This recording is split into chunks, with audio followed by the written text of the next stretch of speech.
And welcome to another episode of Stuck in My Mind podcast. I am your host, WIZE, and I am very excited for my next guest. She is the best-selling author of the book Brownies for Breakfast, a cookbook for diabetics and the people who love them. Welcome to the show, Lynne Bowman.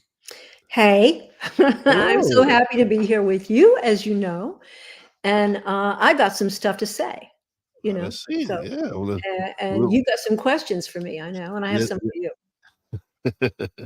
yes, I do have. What inspired you to write Brownies for Breakfast and sorry, Brownies for Breakfast, a cookbook for diabetics and the people who love them? You did, I did. yeah. You're the guy, and your family is the family.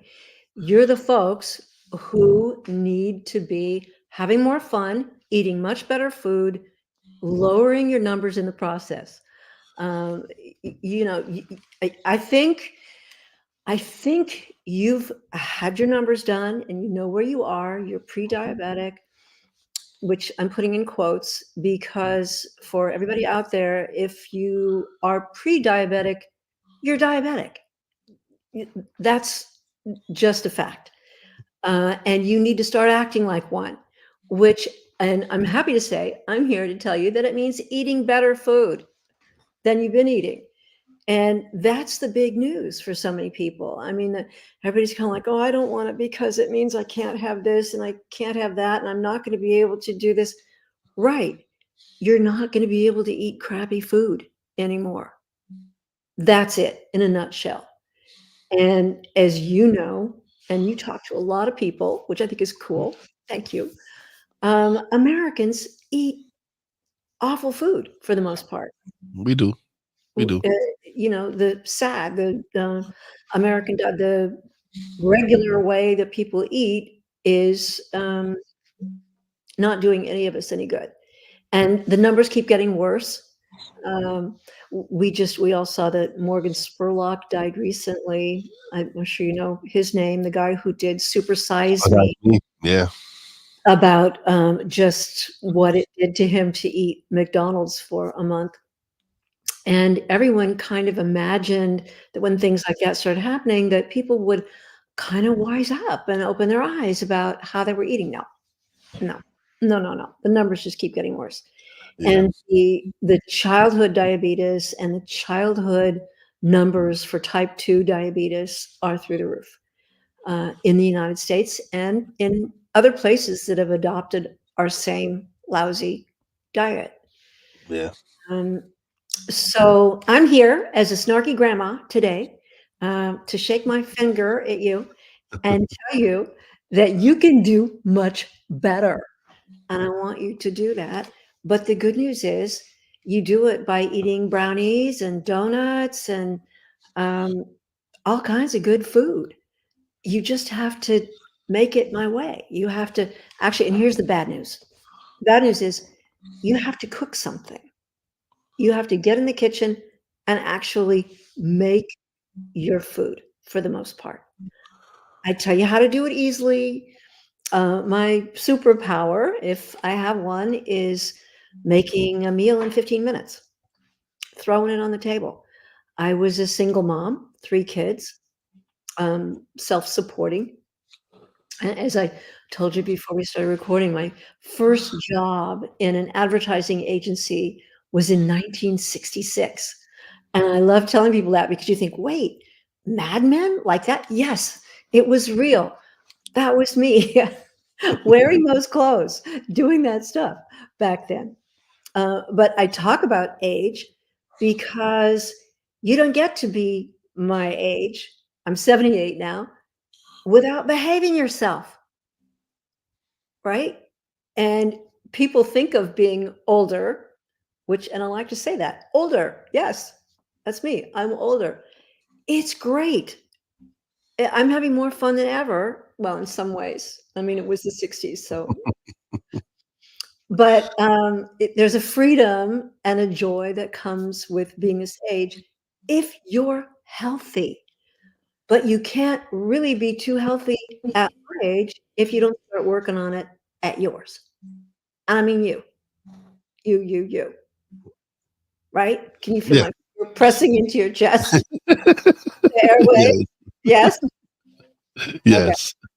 Okay, Yes. okay. And I want to leave you with just kind of some simple stuff today that if you haven't heard about it, if you don't know about it, I want you to know about it. Thing number one, there is a sweetener called allulose have you heard of it, Wise? No. Oh, good. Okay. This is really important. Take notes. Allulose. And of course, this is on my website, in my books, so on. But this is a sweetener that for the first time, really long time, there are a couple of others. I talk about chicory root in my book, and I've cooked a lot with that. And monk fruit is a good sweetener, but allulose is the best one that's come along in a long time. Tastes great, looks great. You can get it in kind of a golden, like a brown sugar flavor. You can get it in syrups and so on. And not only is it a great sweetener that doesn't leave an aftertaste, doesn't have calories, doesn't spike your blood sugar, but they're talking now about it having an effect kind of like the new weight loss drugs, the Wegovy kinds of things. It's a slight effect, but it can dampen your appetite. Hmm. Not a Interesting. bad thing. No, not at all. No, not at all. So this is great news for any of us who not only are pre-diabetic or diabetic, but we love sweets, right? And we want to eat sweet things. We want donuts and brownies. Well, you can make them with that, and they're great food. My brownie recipe is pumpkin, nut butter, cocoa, real cocoa, baking soda, uh, and allulose, and eggs or egg substitute. So if you're vegan, fine, just use your egg substitute. It's great. You can add nuts to it if you want to. But there you go. And think about it. What have you got there? You got a vegetable, you have nuts, you have cocoa, which I hope everybody understands is a health food. Really, it's great nutrition as long as you don't put the sugar in it. Mm. So it's a meal. So you're making your own little, you can give them to the kids to take for lunch. And if all they eat is that brownie, they've had a good lunch. It's fine. It's sort of like it's better than a disguised peanut butter sandwich, right? With the nut butter and the kind of starch. But pumpkin is great food, full of nutrition, and the nut butter, great food. So that's tip number one, sort of blended into other tips. But I think it's really important to know that there is a sweetener that will make your life fabulous. The other thing is that I want you to eat some soup. Do you hear me? How Oh, I often do love you eating soup. I love eating soup. Good. Okay. Do you make it? No. Who makes it? Your wife? My mother-in-law. Okay. She a good cook? What does she make it She's out of? an excellent cook. Alrighty. Because soup is kind of grandma's territory, right? I mean, Yeah. traditionally, when you think soup, right, it kind of comes with the grandma. And there are reasons for that. It's because it's so smart to eat it. Americans tend not to eat soup, but soup, on top of being yummy, if you eat it first thing when you have a meal, it dampens your appetite. It helps fill you up. Mhm. It helps hydrate you. And here's the best part I love. You get to use up all the stuff in your crisper in your refrigerator that you weren't going to eat. That spinach that was kind of, or the kale that you bought because, well, it's healthy and so on. You chop that up, you put it in the soup, and it turns out great. So it's a super way to get all of the most important green vegetables and carrots and onions and garlic and all those things. They're great for you. They don't have any calories in them, but you don't eat them, right? Yeah, absolutely. So that's something that people really don't talk about is eating soup. And I love soup. And when I was a kid, I didn't. Growing up, I hated soup. But as I got older, um, I really started enjoying them with the vegetables and so many different ingredients. Like my mother-in-law, she's a excellent cook, and I so whenever good. she gets to make a mondongo and all this stuff, it's very enjoyable. Alrighty then. So, and there's a recipe in Brownies for Breakfast called Genius Soup, because guess why? Yes, it's genius. Um, and it's just an ordinary kind of what any grandma would throw together, and you can season it different ways. But if you make a big pot of that once a week, and it doesn't take a lot of time, it's not hard. And then every day of the week, you turn it into a different meal. One night you put some pasta in it. One night you put some beans in it. One night you put some tortillas in it. And it's, guess what? Not expensive. Everyone is talking about how much food costs now. Yeah, yeah, Yeah. And the food that is the most expensive, of course, meat yeah. and eggs and processed foods. So this is a great time for you to stop eating processed foods and start eating real food, whole food. And you keep hearing that, but I hope by now everybody's going, oh, yeah, okay, that's right. Whole food, plant based, which doesn't mean you never get to eat meat again, doesn't mean you're even, vegetarian. It means that it's plant forward, mostly plants. Mm.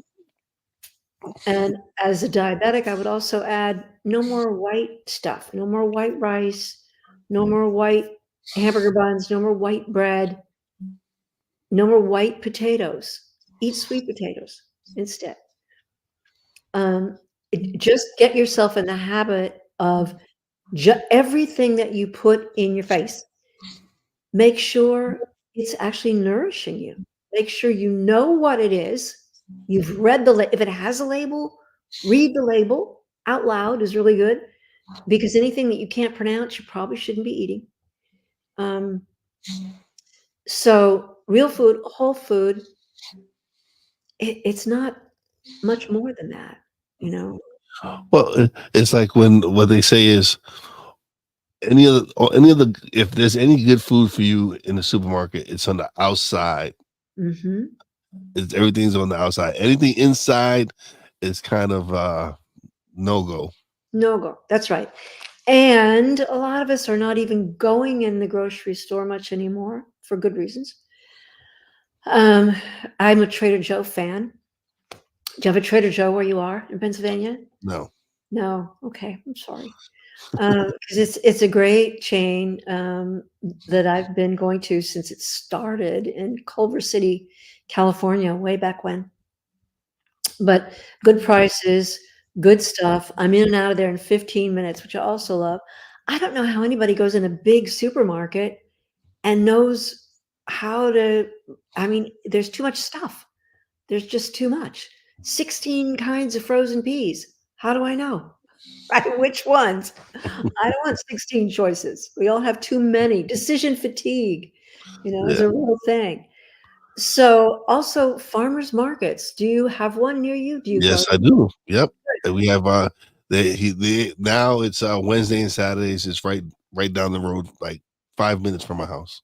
Best way to buy food, don't you think? Oh yeah, some of the fresh fruits and vegetables that even the milks and cheese that we get from there are some of the best. It's the best. So there's so many advantages to it. One, you're not bringing home a bunch of plastic, Nope. a bunch of wrapping, a bunch of paper. You're bringing home Nope. food. That's Hmm. huge.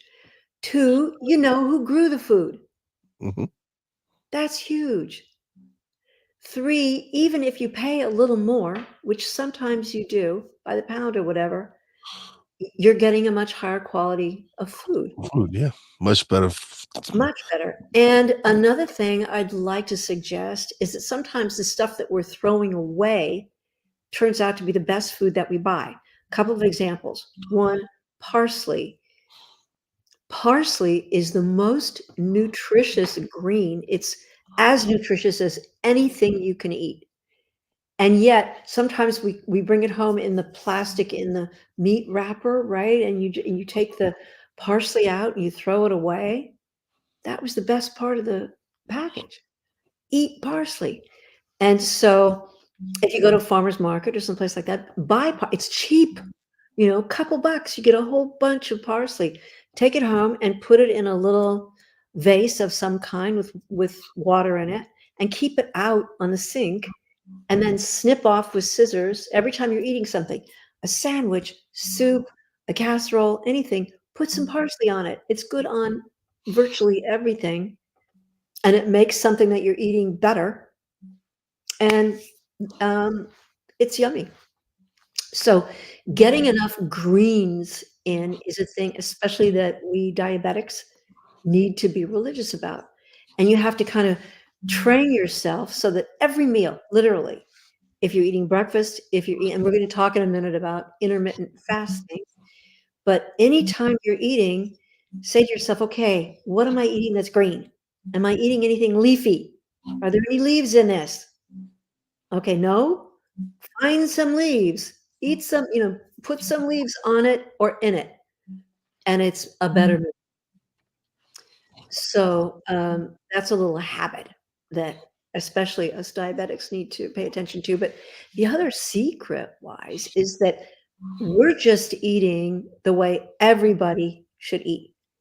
It's the way to prevent and control and manage and reverse heart disease, liver disease, autoimmune disease.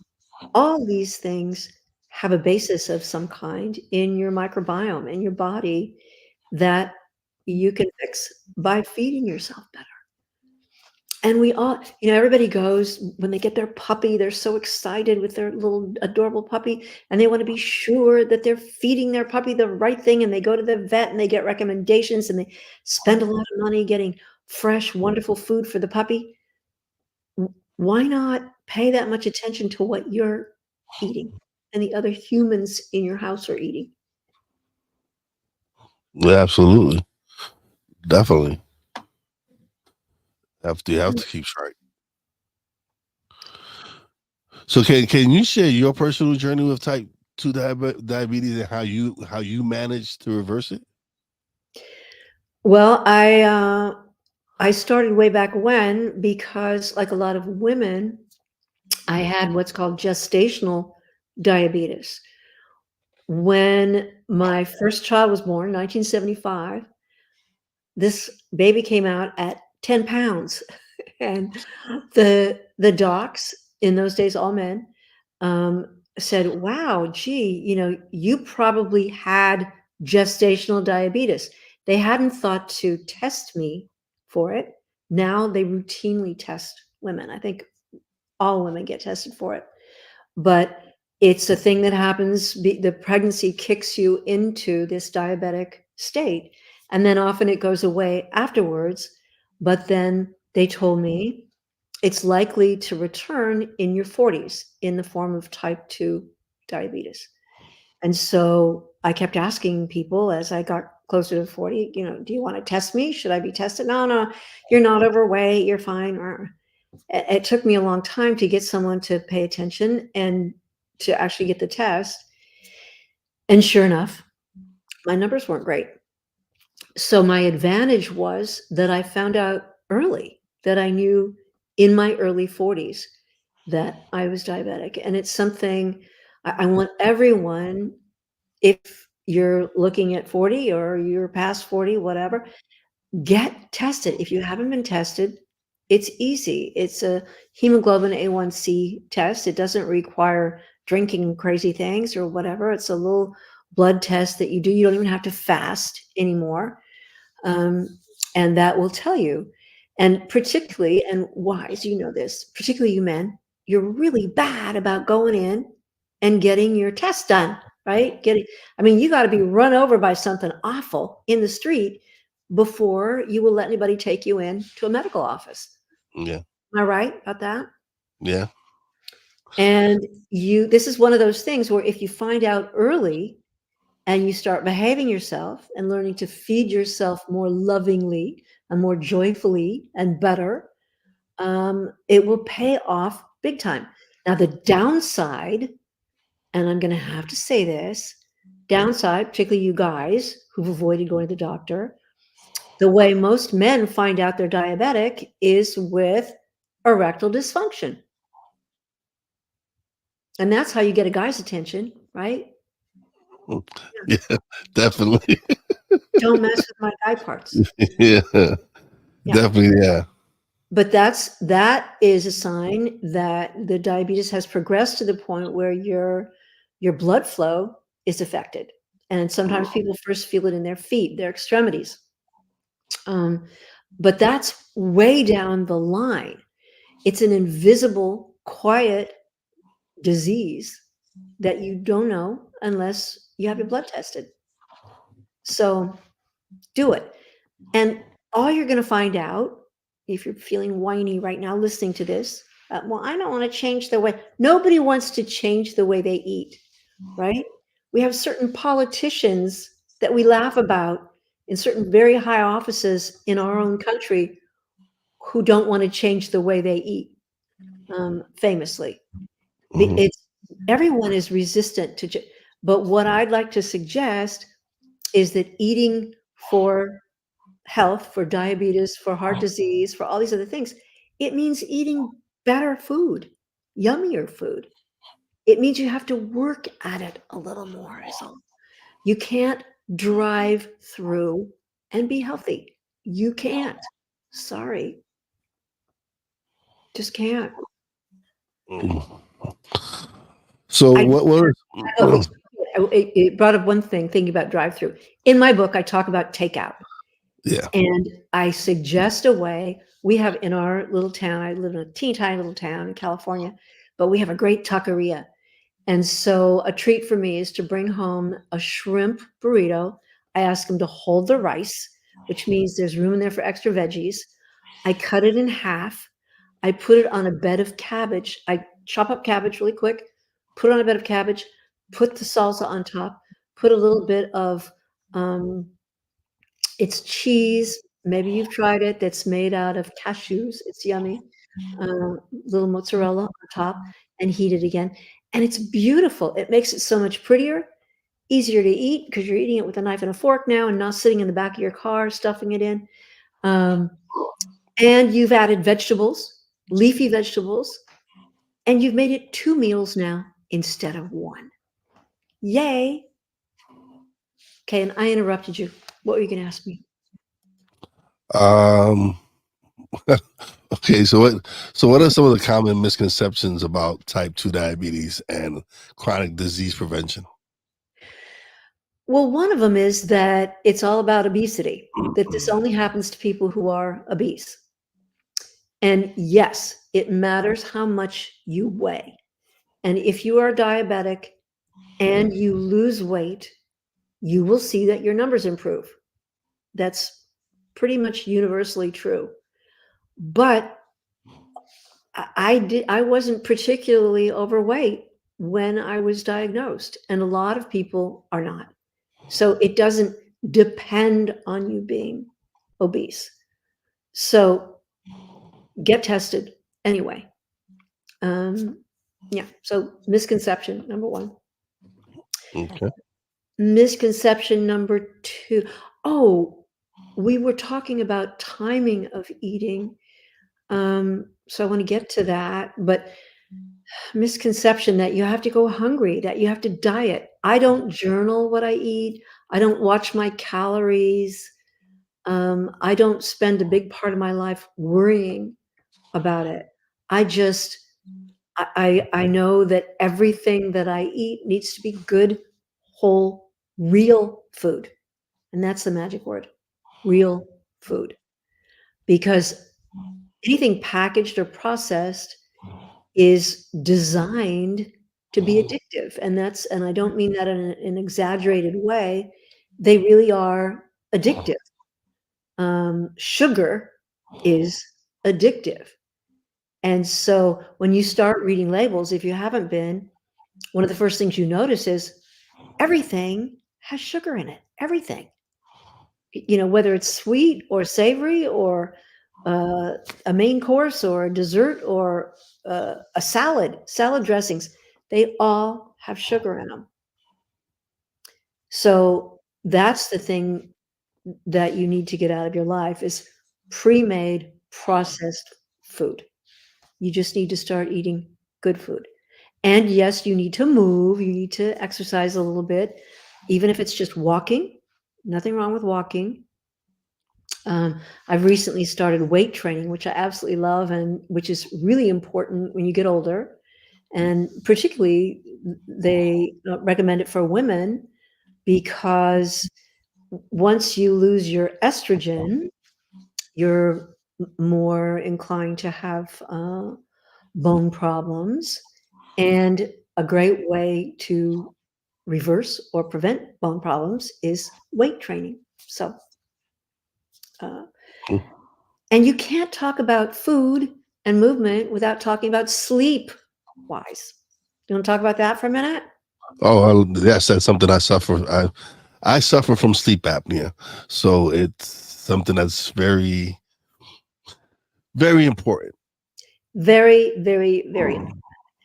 And it was, I don't know, 3 or 4 years ago when I was in the process of doing this book that one of the doctors that I was paying attention to said this, and it's so important for all of us to understand.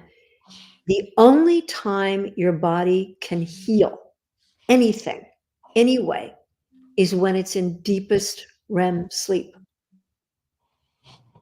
So think about that, whether it's a little boo-boo on your finger or your liver is off or anything that is wrong with your body, you are only healing it when you are deeply asleep.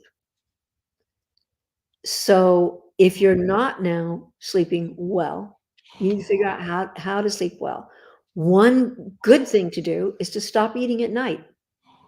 When's the last bite of food that you take? I try not to eat past 6 p.m. Good. Even better if it was 5 or 4. And this is hard for Americans working the way we do, especially parents, you grab your kids to school and you race home. But the more you can move the bulk of your food up to middle of the day, the healthier you're going to be. And that's proven in a lot of different ways. You've heard about the blue zones where people live the longest in the world, and where people eat when the sun is high and not after dark, they're healthier and they live longer. And you will feel it right away if you get in the practice of not having a full stomach when you go to sleep. You will go to sleep faster, deeper, better. Your body does not want to be digesting that food when it's busy doing these other things. And a word I love, one of my new vocabulary words this past year is autophagy. Have you talked about that on the show yet? No. Autophagy is the way our cells clean each other. And it goes on in your sleep, deep sleep. And it's actually the cells recycling themselves. They're eating up bits and pieces of other cells and getting rid of the dead stuff and getting it out of your system. And I like to think of it as kind of the road crew that comes out at 2 a.m. On your freeway. But Yeah. they can't do that work if the freeway's full of cars. They can only do that work if your digestive work is done. So think about autophagy, which literally means self-eating, but it's a cool thing. That's how you stay healthy, is allowing your body to do these incredible things that it can do if you just get out of its way, if you stop stuffing pizza in at 11 o'clock at night in front of Jimmy Kimmel. And another thing about eating wise is that We eat better, healthier, and we benefit from it more when we don't eat alone. So one of the things, right? So in the when we got for when me and my wife were home for the pandemic, we were we lost weight because we prepared a lot of our own foods. There you go. So we weren't out eating junk food. We weren't out eating fast food. We bought more fruits and vegetables. We prepared more sandwiches and soups and everything, and we were able to really eat much more better. Like we would grill our chicken, just so many different things, and you could tell we lost weight. Yeah, And when we went without back to trying. yeah, yeah, Eating better food, yummier. and you could see the energy was different. And we go back to work, and we just everything just goes back to this being Yeah. a struggle. And so we're working now towards going back to eating much more healthier, cooking. I love cooking, so that's not a Good. problem. I enjoy cooking. Her not so much. Well, like most of us women, we've just got way too much going on. If you have a family, if you have kids, even the pets, everybody needs attention. You've got a job, so on. And I'm not telling you anything you don't know. We women end up with the bulk of the work about how the household functions. Um, and it doesn't matter what you're doing outside of the house when it comes to keeping the house running and keeping people fed and pets and whatever. It's pretty much us women who wind up with the bulk of it on our plates, as it were. So cooking isn't a particularly recreational thing for us. And people are shocked when I'm a cookbook author. I don't like to cook, really. I want to eat, right? I want to be fed. But the only way I'm going to be fed well is if somebody cooks it, and that normally means me. I mean, if Yeah, somebody else wants to cook for me, great. It's wonderful. And my husband does cook, and that's great. And my kids do when they're around. But no, it's a thing that takes attention and time. And sometimes you'd rather just be reading or, taking a bath or a walk or something else. But if you're going to cook, you're going to have huge benefits from it so long as you are careful with buying high quality food ingredients. And that's not hard, is it? I mean, you went to the farmer's market yeah. and got your stuff. And Hmm. it's so inspiring too when you go to the farmer's market and you see the beautiful head of cabbage and it's so pretty. And the farmer might say, "Well, my radishes are really good right now too." And you think radishes? Oh, okay, yeah. Um, it's having a relationship with food, which is entirely different than what happens when you go into a big grocery store. Yeah, Our food should be pleasure and joy, and I mean, you should love to look at it too. And there's science behind what happens when we see our food and experience our food before we actually put it in our faces. Your body is going, "Oh boy, we're going to eat." And it's doing stuff to get ready to eat. When you sit in the back of a car or behind your steering wheel and stuff down a taco or a hamburger, your body isn't paying attention particularly. okay. So what are some of your favorite recipes out of the cookbook? Well, I've already kind of cheated and told you about some, but Yeah. um, one that comes to mind quickly that people will go, "Really? Mushroom soup." Okay. It's 3 or 4 ingredients. It is so easy to make. And if you don't know this, I'm telling you now, mushrooms are some of the best food you can eat. Mushrooms are fabulous food. They're really good food. And I don't buy the super expensive ones, the ones with interesting names, you know, lion's mane and so on. I mean, those are great, but I get inexpensive mushrooms, and most of us grew up eating things with mushroom soup out of a can on them, you know, in casseroles that were made with mushroom soup that way. But if you will make your own mushroom soup from my recipe, which the very last thing you add wise is bourbon. Mm. Not much, Just a little, it's a tad. just a little bit, but all of a sudden it is heavenly. I mean, it's just this simple, simple food now elevated, and it's a thing you can have a bunch of it in your fridge and just put it on stuff. It's the best sauce ever, and you've made it, and it's all delicious vegetables, nothing cruddy. Read the label on any canned soup or packaged soup that you have, and you don't wanna eat that. You need to make it. So, Yeah. that's the recipe that I highly recommend. Um, there's all kinds of stuff in there. There's simple coleslaws and, there's a macaroni and cheese that's made with cauliflower. Uh, you may know that this is possible to do now because it was, I don't know, kinda unheard of 3 or 4 years ago, but I see a lot of recipes like that out there now. But you cream the cauliflower instead of making a sauce out of flour and milk. And my recipes are almost all dairy-free, um, as well as gluten-free, because this is another thing a lot of us now know that we didn't know 10 years ago or 5 years ago even. So many people have a reaction to gluten, Hmm. and there's a reason why. You probably don't wanna eat it.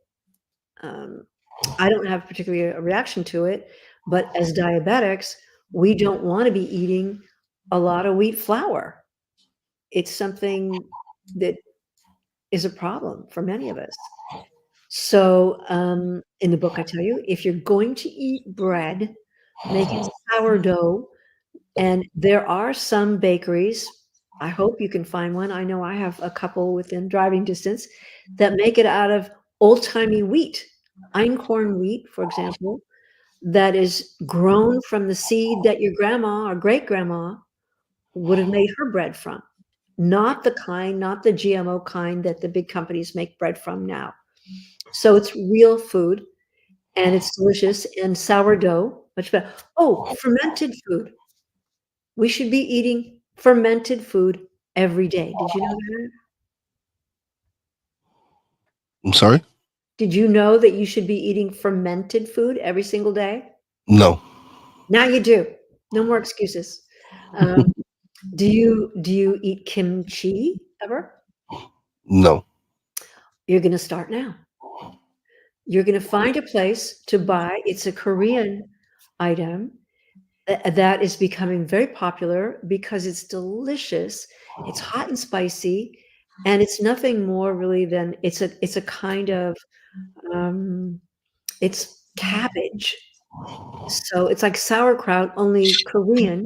Yes, I've had it when I've gone to Korean. There you When I've go. So it's better Korean looking than restaurant. sauerkraut. It Um, tastes it's amazing. it's I've eaten it. I've lovely. eaten it. Yeah, I've eaten kimchi. Yes, when I've gone to the Korean restaurants Yes. and had when I've had the soup and everything else. But yeah, I've had kimchi. I've not saying I won't eat it. I'll eat it. Yes. Well, it's a great thing to add to your diet, and I have a recipe. It's not even a recipe. I'm just gonna tell you how to do it, and you'll remember it.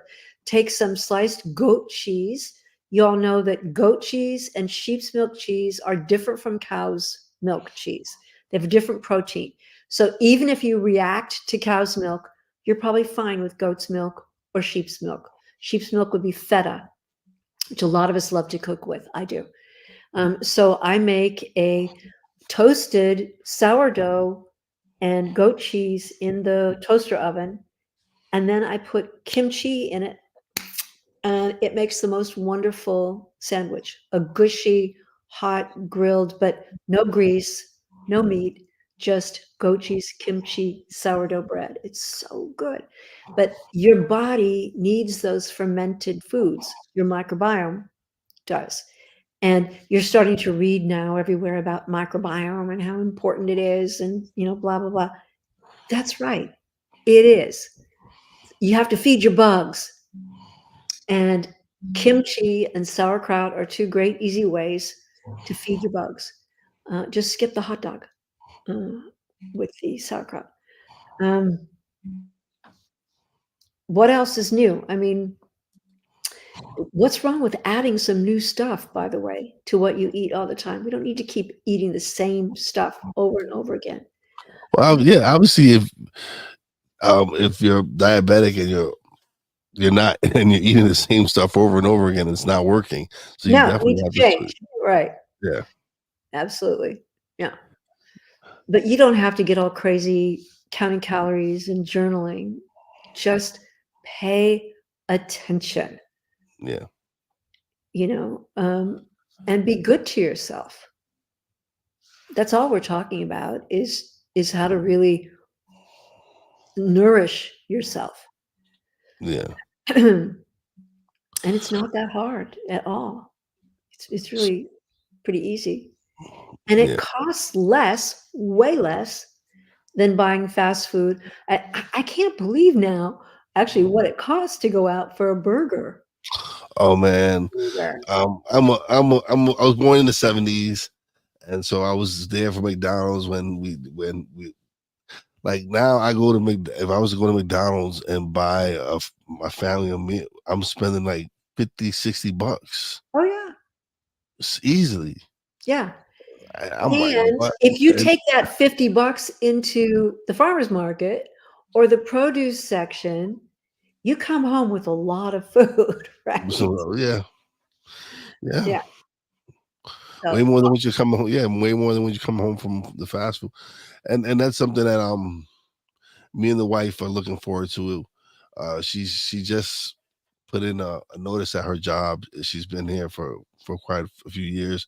It's just she's ready for change. She's ready to be home more good because for her. she has where she is at now. She's away from the house 4 or 5 days a week. So she's like, no, I'm ready to be home and really work from home and she's like, we'll that way we'll go to the gym, we'll start because when we do it together, it's so much easier. Like Oh yeah. me by myself, it's a struggle. But if I have her with me, it's easier because we motivate and we inspire each other to really work at it and we hold each other accountable. Yeah. Yeah, and I know my workouts, I do 4 days a week, and it's a social thing, which is maybe one of the most important bits here about our health. So let's toss it in. It isn't just eating and sleeping and moving. It's about your emotional and social health too. Loneliness is a real thing, and it's dangerous. And just going to the gym and seeing some neighborhood folks, and in my case, I have a small town, so I know everybody, that is going to walk in. But just that little bit of socializing is a powerful, healthy thing for us. And Mhm. a good trainer is one of the best teachers you can have, especially. And I'd advise anybody to, if you're going to a gym or getting trained, make it somebody with physical therapy training if possible, because they're not going to hurt you. They're Mhm. going to keep you Take safe. your time. Yeah. Yeah, and in the case of my pals and I, we're all ladies of a certain age. I think the youngest one is about your age. Um, so it's important, that you have someone who gets not breaking the clients, but Yeah. a super important thing. And then he reminds us to eat our protein, and in that first hour after weight training, to have some protein. So, good advice. And a thing that diabetics, particularly, you may have already been told that you need to eat protein, not too many carbs, or vegetable or Cut but out breads, pasta, rice. I I disagree, and a lot of people disagree in the diabetic space. If you're going to eat pasta, eat chickpea pasta, for Okay. example, or brown rice. But chickpea pasta, very high in protein, very high in fiber. It's delicious. And I don't cook it the way they say to on the package. I put it right in the soup or broth or just something goopy and let it soak up the liquid from whatever I'm cooking it in. And it does so very easily, and it keeps its consistency very nicely, and it tastes better. And you haven't got another pot dirty, which I'm Yep. huge about that. Yeah. So chickpea pasta, great protein source, but there are a lot of plant protein sources that people are starting to talk about more that we weren't particularly aware of 15 years ago. So I'm glad to see people doing that. So many things have good protein that you just never thought. And of course, we know about oatmeal and oats. Mhm. Um, there's a recipe in the book for making your own granola, which, Really? yeah, and granola is fabulous food, but you have to make it, otherwise it'll have sugar in it.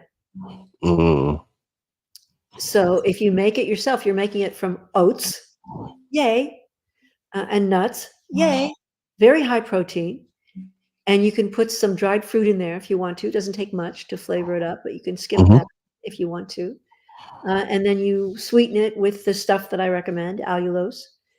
Um, what else? That's kind of it. You put it in the oven. So but I have actually tried to find a granola that had no sugar in it, and I Mm. couldn't. Crawled along, how they put it all on the bottom shelf at the grocery store, and that was me, crawling along on the bottom shelf, reading the ingredients on every one. I don't think they make them. Nobody makes a sugar-free, granola, and who doesn't love granola? It's delicious, and you can eat it like a snack. Um, but what you're doing is you're eating high fiber, high protein. It seems carby, but it's good, real, whole food. So for diabetics, not a problem. It's Okay. Awesome. Okay, so you said you had questions for me, so I'm gonna let you ask questions. well, you've already answered a lot of them, and Oh, I've already snuck in a lot of my questions, so you've been very patient about that because I want to know about your health history and your health issues, and if you had been and had your checkup, and you have, yes, I have. Yeah, and I'm I, very I, happy about that. I actually have one coming up in a couple of weeks. I make sure I go every 6 months, Good. um, especially with the diabetes and all that.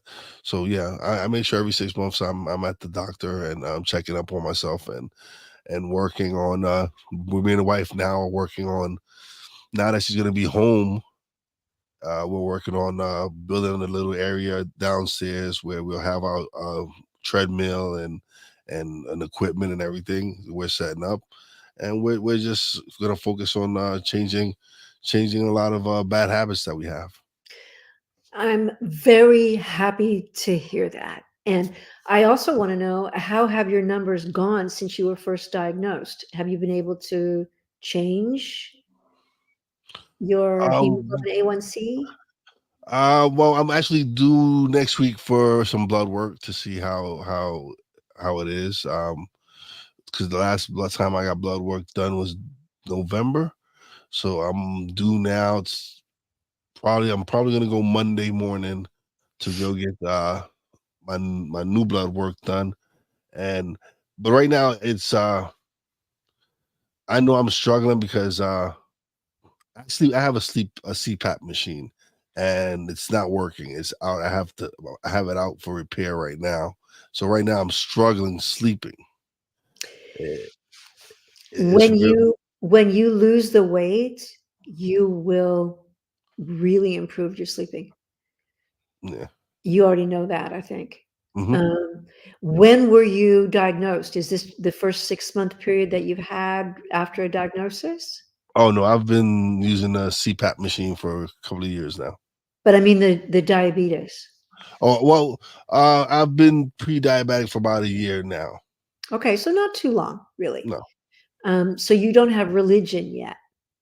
no, Okay, I hope my being here has helped you get religion wise. yes, it All right. has. No, you've actually, I'm about to order your cookbook. 'Cause I wanna have brownies for breakfast. That's what I want to hear right there.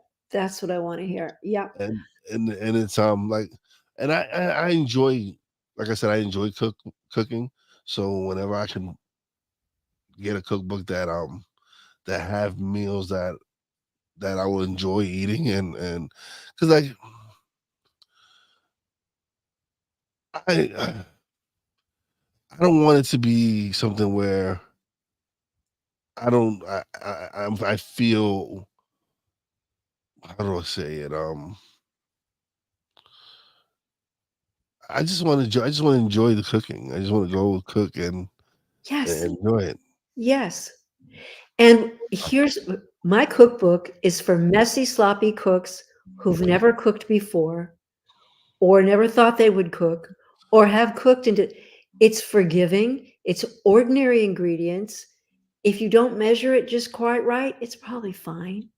There are lots of substitutions you can make. There's nothing fancy about it. It's foods that there might be a couple things in there where you go, wait a minute. Okay, here's a recipe. There's one in there for cassoulet, which in France is very ordinary kind of street food. But in the United States, you only get it in very tony restaurants. And so all it is beans, Okay. really, you know, with sausage in it, maybe. Um, but your friends will be very impressed if you make cassoulet for your friends. But trust me, so easy. So everything in there pretty much. I mean, mac and cheese, right? Coleslaw. It's so easy, so ordinary. There's a recipe in there for pancakes that is killer. I love Oh pancakes. yeah, pumpkin pancakes. Excellent. They're great. Another thing is they're all designed so that if it's your 8-year-old kid or your 85-year-old grandpa, whatever, all good. Kids do fine with this. It's super easy to understand. There's nothing, you don't have to blanch anything, whatever. It's kind of like one pan, throw it in, mix it up, because that was how I rolled always.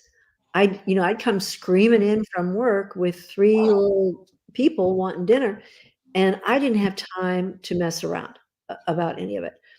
And my social life was also kind of around my dinner table because it had to be, I had to be home with the kids after work. And so my kids grew up having people around the table, my business friends, my personal friends. And I don't think that's bad for kids either. I think it's really good for kids to make eating a part of their lives, not just a thing. It's not like a gas station where you just pull up and get this thing stuck in your ear. It's culture, you Yeah. know? It's so much more than just food. And I mean, we should be joyfully eating wise. Hmm. Whether we're diabetic or not, we should be enjoying every bite and our companionship when we're enjoying every bite. Even if it is just you, if you are alone, make it nice, That's all Yeah. right. What are some small actionable steps people can take today to improve their health? Well, we've talked about so many. The thing I want everybody to do, of course, is get the book. Oh, it's out on Audible. So you can actually listen to it. And when I first did that, people were like, wait a minute, a cookbook on Audible? Yeah, because this stuff is so simple that you will hear it and you'll go, well, I can do that. Yes, that's the whole point. I don't want you just loving the photographs, which I took and they're beautiful and it is a pretty book, I promise you. but I want you to do this stuff. Do it. It will not do you any good if you don't do it now. So you will not be buying a lot of things differently than you do now, but you will want to buy allulose at the store. There's something in it with a terrible name, but it's good stuff. It's called glucomannan, and it's thickener instead of flour. It's konjac fruit, and it's a thing whenever you want to make a gravy or a sauce a little thicker, you use it. So those are two things you probably have not been buying. That's allulose and glucomannan. I'm sorry, the names are so terrible. Uh, I'm I'm sure we'll be able to find them. yeah, you can find them, and you can get them online now. It's so easy to order stuff like this online. Um, and you just need to have. I want you to eat up all the fruits and vegetables that you buy with good intentions and let them rot. I don't want you to do that anymore. I want you to eat them. Yeah. I know. I've been watching you. I know what you're doing. Right? Yeah. Yeah. Lynn, this has been great. Now it's come to the part of the show where you get the solo layout and let everybody know websites, everything. Okay, it's easy. LynneBowman.com. Just remember it's LYNNE, Bowman, BOWMAN.com. And there's a way to get in touch with me there. You can send me a note, and I love to hear from people. I love to get pictures of your brownies that you made, or anything that is a result of working with the book. Like to hear your stories, like to answer your questions. So get in touch. I have an Instagram. I have a Facebook. My author name is Lynne Parmiter Bowman, Parmiter. But typically, if you Google just Lynne Bowman, there are other Lynne Bowmans, but I'll pop up. You'll know it's me. What else? YouTube. I demonstrate some recipes on YouTube and talk about kid issues. Those of you trying to feed a family, I get it. And I'm happy to talk about those things with people. What else, Wise? I'm here for you, everybody. I want you healthy. Awesome. Thank you so much for being a wonderful guest. This is time is fly when you're having a great conversation, when you have someone with some a very powerful message to share, because this Somebody is who never shuts up. That's me. Oh, but thank you so much for being a guest. I greatly appreciate it. And Thank you for having me. I would love to have you on again. I'd love to be on again. You just let me know when. Oh yeah, Because I want to check up. I want to know. I'm gonna order the book this week. I'm gonna start using it. Start using some of the recipes. Good. After I try a few recipes, I'm gonna reach out to you and have you back on, and then we're gonna discuss it. That's great. We can make something right here. We can do that too. We can do that too, if you want. Definitely, we can do that. But Okay. thank you, Lynn, for being such a great guest. Hello? So there? Yeah. Okay. All right. Yeah. But don't leave just yet. Let me close out the show, and we'll chat a little bit off the air. All right. All right. Thanks to everybody who tuned in, who's going to catch the replay. Greatly appreciate it. How you doing, Mickey? Appreciate you stopping by, leaving comments. Always appreciate you for stopping by and supporting the show. As always, big shout out to the Real Wise fam, Poppy J, Brandy J. Love you guys. Shout out to the boss lady. Appreciate you and love you. And as always, a big shout out to all the essential workers out there. God bless y'all. Be safe. You know how your boy Wise does it. Peace out.